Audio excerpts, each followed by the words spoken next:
काय विशेष या बातमीपत्रामध्ये आपण सुरुवातीला पाहणार आहोत आजच्या महत्त्वाच्या लक्षवेधी अशा 3 बातम्या।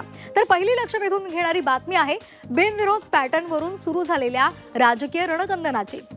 राज्यामध्ये महायुतीचे 65 ते 70 उमेदवार बिनविरोध विजयी झालेले आहेत आणि यावरून विरोधक आक्रमक झालेले आहेत। मनसे या बिनविरोध पॅटर्न विरोधात कोर्टात जाणार आहे, त्यामुळे त्या संदर्भातली माहिती आपण जाणून घेणार आहोत। तर दुसरी महत्त्वाची लक्षवेधी बातमी आहे कुलाब्यामधल्या उमेदवारी अर्जावरून झालेल्या गोंधळाची।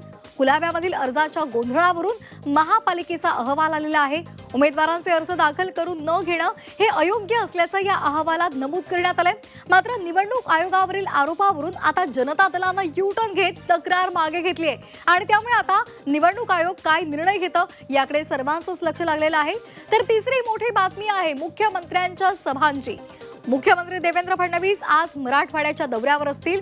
जालना, परभणी, नांदेडमध्ये प्रचार सभांचा धडाका असेल, तसंच पुण्यामध्ये सुद्धा ते सभा घेणार आहेत। त्यामुळे या सर्वच महत्त्वाच्या 3 बातम्यांसंदर्भात आणि इतर बातम्यांसंदर्भात अधिकची माहिती आपण आजच्या या बातमीपत्रात जाणून घेणार आहोत।